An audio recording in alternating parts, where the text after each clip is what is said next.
spirit, but real. You only serve yourself. I'm in two minds about Kenobudra Spirits. On the one hand, I really enjoyed its challenging boss fights and most of the later arena battles. On the other hand, dull combat animations, repetitive side quests, and a strange leveling system made getting through some areas a real slog. You don't really know a lot about the titular Kenna, only that she is a spirit guide in search of the mountain shrine. The original impetus behind this is never explained, as in the opening moments of the game she comes across a powerful spirit named Toshi, and freeing the nearby village from his influence becomes her goal for the rest of your 10 to 12 hour playthrough, helping other lost spirits along the way. The first obvious thing Kenna has going for it is its stunning Pixar-like graphics that are as amazing now in 2026 as they were when the game first released 5 years ago. Ember Lab was originally an animation studio, and it certainly shows, with lush, colourful environments, detailed character and enemy models, and a great use of lighting, especially in the dark caves lit by glowing gemstones. There's only one real biome here, an Oriental-inspired forest village, but no one can argue it doesn't look incredible. Unfortunately, however, as I mentioned earlier, Ember Lab was an animation studio, not a game studio, and this definitely shows. The gameplay is shallow and repetitive, leading you from one battle arena to the next, with the occasional puzzle thrown in along the way to pad out your journey. These boil down to using your rot companions to clear out obstacles, your bow to shoot glowing crystals and lower bridges, or your bombs to create ephemeral platforms to climb on.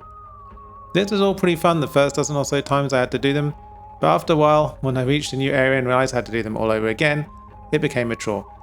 It's a pity because there were moments in the game where I saw the inkling of an innovative idea, like water wheels you can turn with your arrows, or an enormous bull you can ask to knock down a wall. Why not implement these things directly into the gameplay?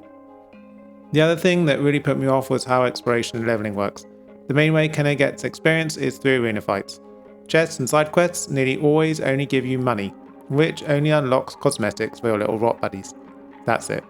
Something I love about Souls games is travelling off the beaten path to discover a cool new item, a hidden NPC, or an awesome boss fight. There's none of that here.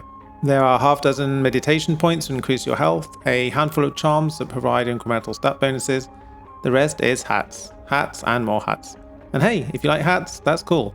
But I would have abandoned exploration altogether if it was not for the second leveling system, the Rot. You see, even though you gain experience through arena fights, the skills you can purchase are unlocked by the number of Rot you currently possess. And these little blighters are hidden all over the place. I must admit, I hated this mechanic, as it made me lose hours searching every single nook and cranny for a little purple glitter. There are 100 of them to find, and believe it or not, the same cutesy little animation plays out every single time you find one. Yes, every single time, with, as far as I can tell, no option to turn it off. Luckily, Kenobudra Spirits does have one major redeeming feature. Its late game combat and boss fights are fantastic.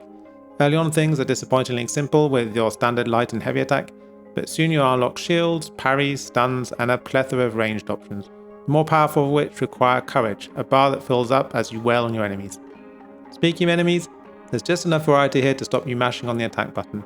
Flying creatures need to be taken out with a bow, shielded beetles need to be bombed to reveal their glowing hearts, larger creatures must be stunned or parried to open them up for a devastating counterattack. Most enemies have weak spots that can be destroyed for large amounts of courage.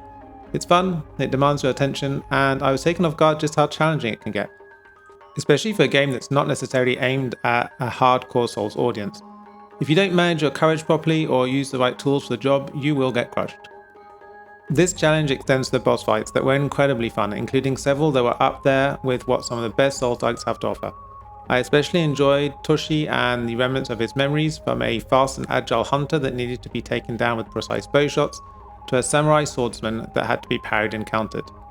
Only the final boss was a bit of a misfire, a cluster of glowing weak spots interspaced with long combat arenas and annoying platform sections. I got through everything on my first try, but it took me about 10 minutes to do so, and I can't imagine having to do that all over again. Those that do would find it pretty frustrating. I think overall I did enjoy my time spent with Kenobudra Spirits.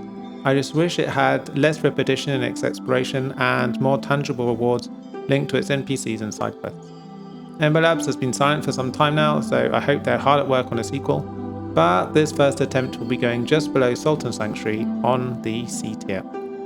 Thank you so much for watching, and I will see you in the next one.